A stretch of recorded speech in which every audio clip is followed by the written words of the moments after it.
Pedro Pascal's acting in that scene where he's like holding her. Oh, that was heartbreaking. Yeah. That was some great acting from him. Oh yeah, no. See, like I'm not a guy that like tears up a lot, you know, like at these kind of stuff. But I'm not gonna lie, like I was feeling it. Like you know, like me, I don't tear up at that kind of stuff. But I was feeling You're it. an alpha I was feeling it. Yeah. Hi, I'm Angeline. This is season 2, episode 15 of Operation Tomatometer. Today we're discussing The Last of Us, episode 1, and we're joined by some very lovely guests. Hello, guys. My name is Aaron Jae-Sang Lee. I'm Ali. I'm Imran. Yeah, okay, so let's hop right in. Alright, so what were your first impressions, like, going into this? Like, what did you guys think about? Well, I didn't really have high expectations for this because a lot of adaptations for like video games are like usually really bad. Right. And they don't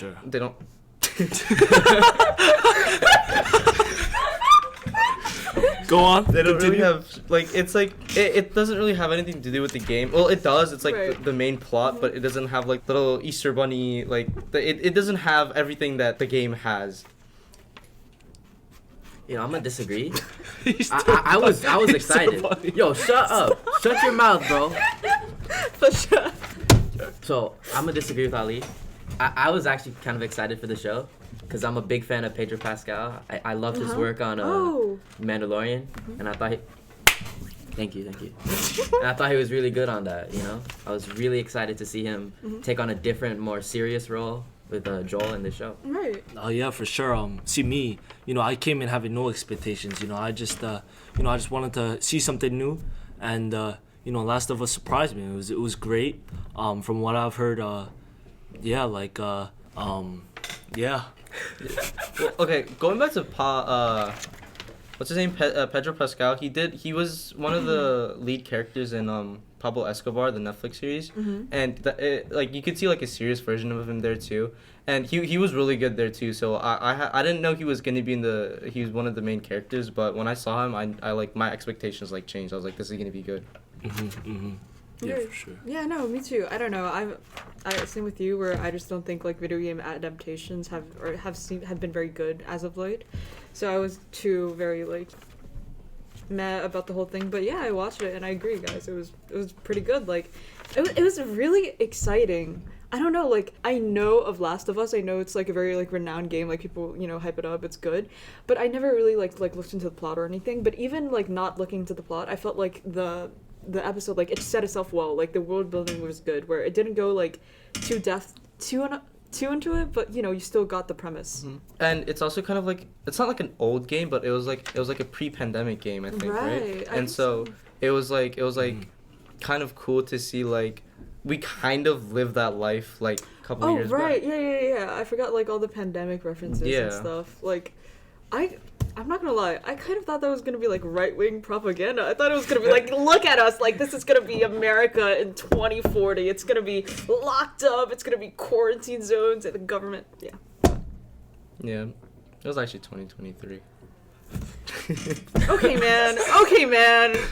Don't. Actually, you want to push up your glasses for that one? All right. So, did you guys notice the music or anything? The music was crazy. Remember when I Shazammed the last? Yeah. Oh my god, like the last scene, like where they were like zooming in on like the boombox, like with the music, that was so fire and like. Right. And then when they like, I don't know what you call it, but like. You mean when they like walked out of the fence? Of like the destroyed city of Boston? Yeah. That was crazy. It was kind of cool to see like the post, like the sign that said it was like contaminated zone and you shouldn't go there. And like when they walked in, there was like a bunch of like, I guess we could call them zombies, I guess. Right. Yeah, they were like screaming and stuff too. Right. So it was kind of eerie and like it was like suspense, like what's gonna happen in the next episode. Yeah, I honestly, going back to zombies, because I wanted to focus on, like, do you remember in the beginning, like when they were being like chased by this one guy when he was carrying? Oh yeah. Do you remember like the way he threw himself at everything? Yeah. Like the I don't know. That was so cool. That was like a really talented stunt. Right. Man. That was very like. I don't know. It was just like definitely. He seemed like possessed. And he was. Yeah. And I thought because he was so fast as well, it led to that like sense of uneasiness. Right. Because he's holding his own child, so he's got extra weight to it, and it just felt like it was very tense in that situation. I'm not gonna lie. I did not think she was gonna die. Oh yeah, me too. I did not think she was gonna die. I thought it was gonna be like, you know, she was gonna be in for the rest of the sad when she died. Yeah, it was like. No, I was so surprised. I was like, no way. Like does she like survive from like the bullet wound? But like. you know, she didn't pull through. I thought in. she was gonna be the Ellie. Right. Yeah. I thought But she wasn't. And I thought Pedro Pascal's acting in that scene where he's like holding her Oh, after that she's was- shot. heartbreaking. Yeah. That was some great acting from him. Oh yeah, no. See, like I'm not a guy that like tears up a lot, you know, like at these kind of stuff. But I'm not gonna lie, like You felt it? I was feeling it. Like you know, like me, I don't tear up at that kind of stuff. But I was feeling. you're it. an alpha I was male. feeling it. Yeah. Yeah. So going back to that, when he was like jumping and like chasing, Right. it kind of like makes me wonder, like, do these like fungi, like, do they give you like special like abilities, like not abilities, but like you could see like He's faster. the Mrs. Adler, not Mrs. Right. Adler, but the grandma. Right. I forgot what her name is, but She was old. They were talking about this before the camera started. It was just like, yeah, she was like really old. Like, A walking corpse. That's what we said. But she doesn't walk. She's in a wheelchair. That's what we said. But yeah. She is sitting corpse. Anyway, when the night when everything like started going bad, you could see like she was standing up and she attacked the two Mr. and Mrs. Adler, and it was like before she couldn't even walk, and now she's like chasing people. So it's like, do these fungi like do they I know they take care like control of your brain, but like do they also like take care like control of your like muscles? right. And, I think like, it's.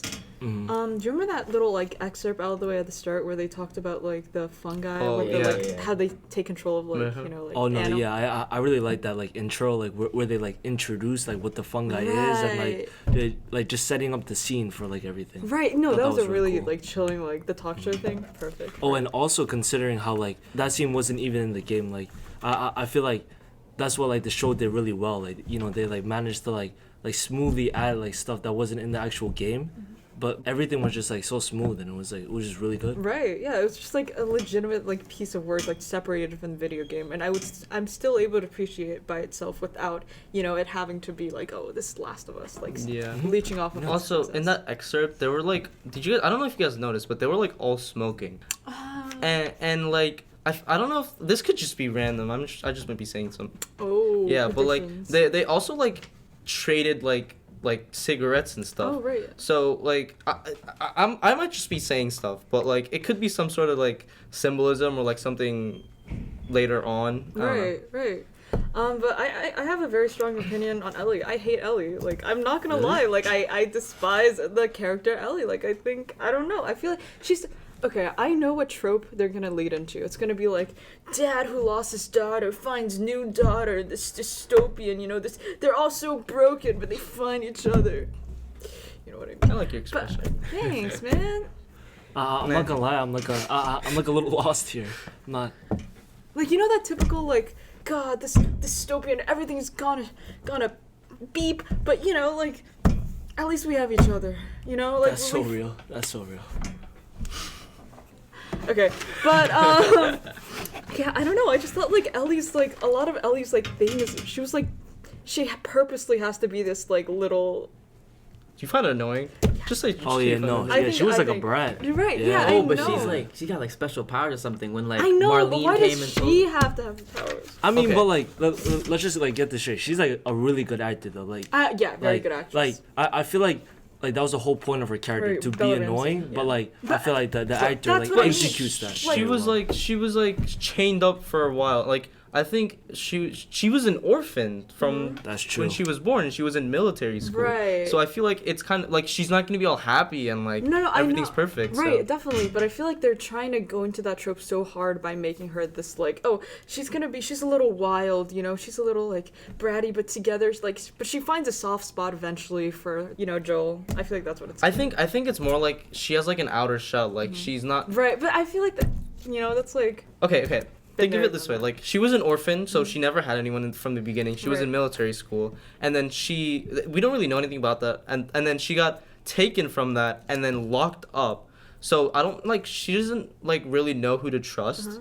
So I think her like go-to personality to talk to people is just hostile and like just Right. leave me alone. But I feel like the problem I have is not with the character, but it's just that like. But I see what you mean, but you know what I mean. Like, Yeah. I just think the trope's been over. Maybe you just hate people like that. Maybe I just hate people. All right, but okay. I think we're gonna wrap it up. Can everyone give their like official scores, like out of 100? Out of 100, 99.3. 99.3, really? Yeah, wow. No. Like when I saw it, like I was like, damn, this is good. Like I was on like the tip of my, like the edge of my toes. Like at the like last scene, like when they were like walking out, like it just makes me want to watch more. You know, it's right. like. I get you. Very like elaborate description. You know, I get you. He uses exact like thing, tip of my. You know, that's not the thing, right? The edge of my toes. I was on the edge of my toes. He was on the edge of his toes. That's not the expression. Edge of my seat. Anyway, I think I'm gonna give it like a 90, like a 9 out of 10, 90 out of 100. I feel like there could have been more music. These games, they're always like they have a lot of music in it. There's also like the cinematics, it felt like an actual game. Right, like, it did sometimes. Sometimes they were walking, the dialogue, it felt like a cutscene in an actual game. Right. Yeah, no, it did, yeah. I'd have to say I'd give it like an 85 out of 100. Oh man. Which doesn't mean it's bad. I still like the show. I'm looking forward to see how it develops over time. I feel like the two major strong points right now are the acting and like the world building, especially like when you see like the 20 years later jump to how the new Boston looks. I thought that was very interesting. And then like throwing the little boy. Throwing the little boy into the fires. Those are the major strong points of the show for me. Throwing the little boy in the fire was a major strong point. Okay. No, that was fun because you never see that anywhere else. You never see that anywhere else. Oh, okay. Anyways. Yo, I'm sorry, bro. I'm sorry. Anyways. Lock in. I think I'm locked. I think I agree. I agree what you mean. Like, I think it has a lot of potential, and I think I'd raise the score as I watch more. But for now, yeah, I'd stick with like an 85. So I think if we accumulate all this, it'd be like a 93 because of your 99. Yeah. That'd be good. Yeah. I mean, don't forget I added the 0.5, so it's like. Oh, sorry. You got a 0.3. So Yeah. 93.4, whatever. I think that about wraps up today's episode. Stay tuned for more Tomato-tastic content from Operation Tomatometer on YouTube, Apple Podcasts, and Spotify. And make sure to check out our other our sister podcast, The 27, with Mr. McKahee. Okay, let us know in the comments what you thought of today's episode. Thank you for watching, and see you all next week. Bye. Guten Tag.